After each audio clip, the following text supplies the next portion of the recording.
So today I wanted to go over one of the things that took me the longest to understand, which is compression. And the whole point of compression is to take the peaks of your tracks and squash them down and bring the quieter parts of your tracks and bring them up.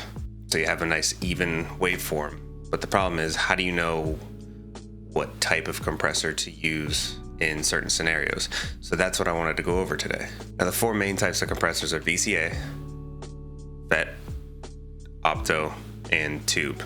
There's a couple other styles of compressors that I'll go over as well. And I'll show you guys a trick at the end on how you can use parallel compression in your mixes as well. So I have my song here, a song I mixed by a band called The Youth We Lost. So the first style is the VCA. A very popular style of this is the SSL compressor. And I'm using this on the snare.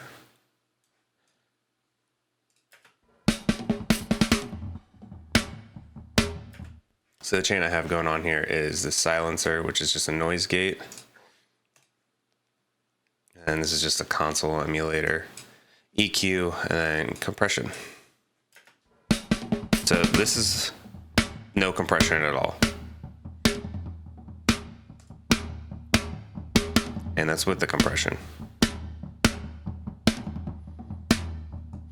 See, I'm not doing much on the harder hits, like 6 dB. Most of them I'm doing 3. So you can hear it really adds like some punch to the snare. Now I'm doing just a 3-to-1 ratio, fastest release. That's all I'm doing on there. And then just dialing the threshold in to taste. So the second type of compression is the FET. Now a very popular compressor, probably one of the most popular, is the 1176. This is just Slate's emulation of it. Now what I'm using it on here is the bass DI.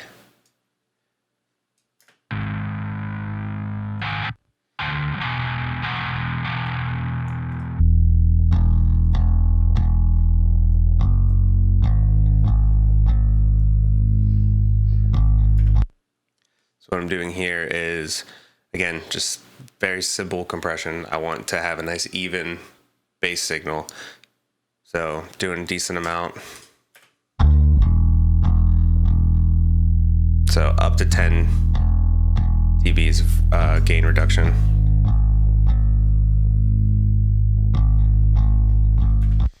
And the thing about the 1176 is it's a very fast attack compressor. Even the slowest attack on it is still a fast attack compared to most compressors. So take that into consideration when using it. And again, I'm just doing a medium attack for the 1176, fastest release, and just dialing the input 4-to-1 ratio. Off, on. Again, it's subtle, but you, especially in metal, you always want a very even bass tone throughout the song.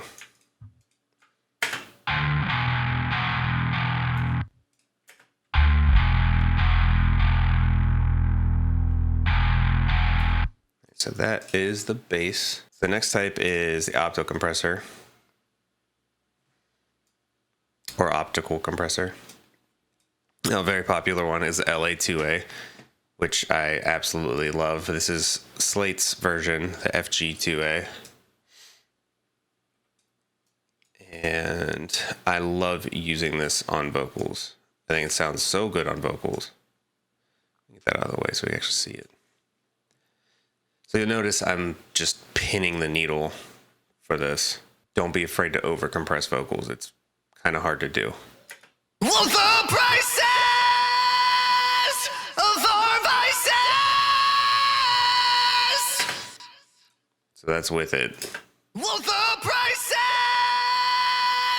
of our vices. That's without it. Well, the prices of our vices.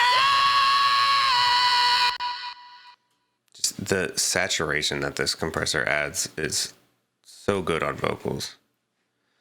But again, I'm everything's set in here, so you just need to dial peak reduction and then the gain.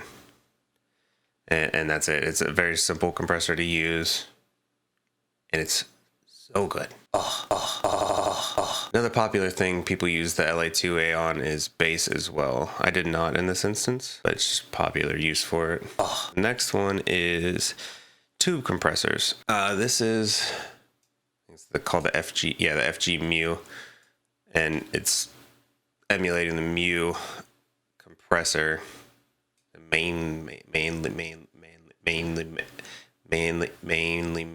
need to Google this.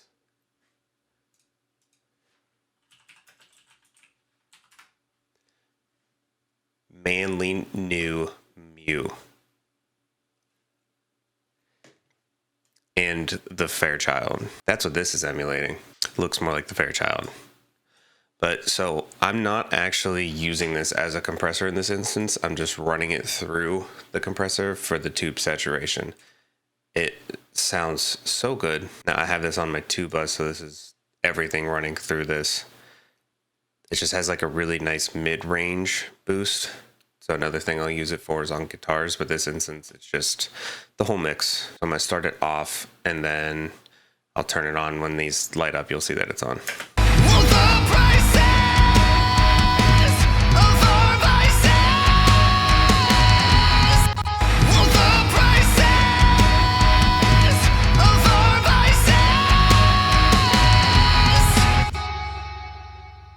It's subtle, but I think it really just brightens the track up in a very nice way. So, I mean, obviously you can use this for compression as well if you want to use it like as a bus compressor or something, but in this instance I was just using it as this.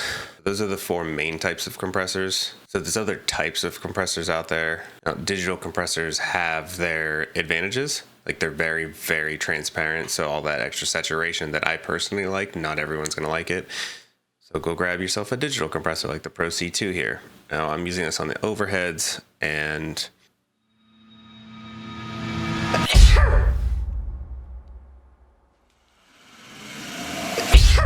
I have this mixed in parallel. I'm only using 59% of the mix of this. So I'm just kind of trying to bring, like classic compressor stuff, trying to bring the quiet parts up and the quiet parts up and the loud parts down. But I don't want these overheads just like slamming. So that's where mixing in parallel comes into play. And I'll show you another example of that at the end too.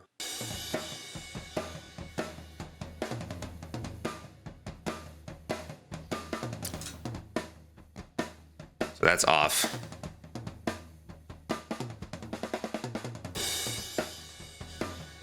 And that is on.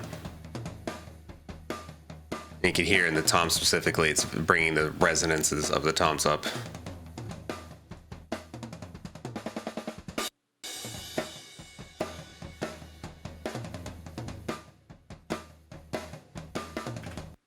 So that's a cool use for that. And another very popular one that I use specifically, the Pro MB, is the multiband compressor. Basically, you could just pick to compress certain up to or in between certain frequencies. So here, compressing from 237 hertz all the way down to 0. For this, I have is my bass subtrack.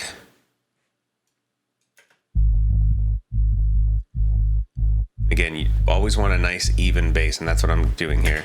So I have an EQ before my compressor, just cutting out all the high end, so I just have this sub frequencies. After that, I have this Pro MB here, basically just compressing from 240 to low, and it's so high up because I'm using it as, I'm boosting the signal as well, 13 dB. So, and that's what you end up getting, a nice even sub bass. You know, you can use this for other things, like if you just want to tame the high end, do that, stuff like that. Lastly, one I wanted to show was parallel compression. I kind of showed it a little bit with the digital compressor and the overheads. This is on my drum bus. I don't think I'll ever have a mix without parallel compression on the drum bus. Basically what I'm doing is sending all of my drums to a track. It's the drum bus. And then I have this distressor here. Love this compressor. I don't know if it's true, but the distressor name comes from distortion and compressor mixed, because it also has these distortions that you can use. They're subtle, but they can add character if you want it. I'm not using it here, but what I'm doing for this parallel compression is, again, all my drums are sent to this track and just squashing the crap out of it.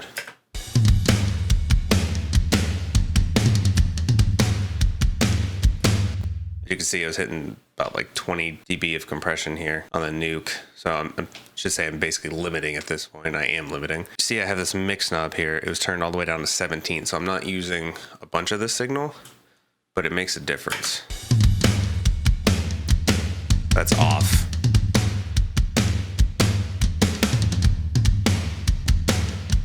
That's on. You see here I have a very fast attack, fast release. Normally on drums you don't want a fast attack, you want a slow attack so you can leave the transients in there. But since I'm doing this in parallel, that's the sound I'm looking for. I'll turn the mix all the way up so you can hear what it actually is.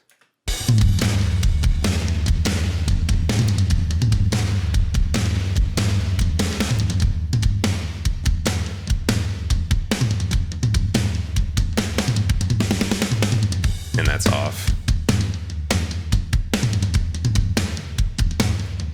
The thing I hear like specifically is the tail of the snare comes out a lot. So that wraps up all the different types of compression. There's obviously other uses for these. I just wanted to show some examples of each type of compressor and how I use it in my mixes.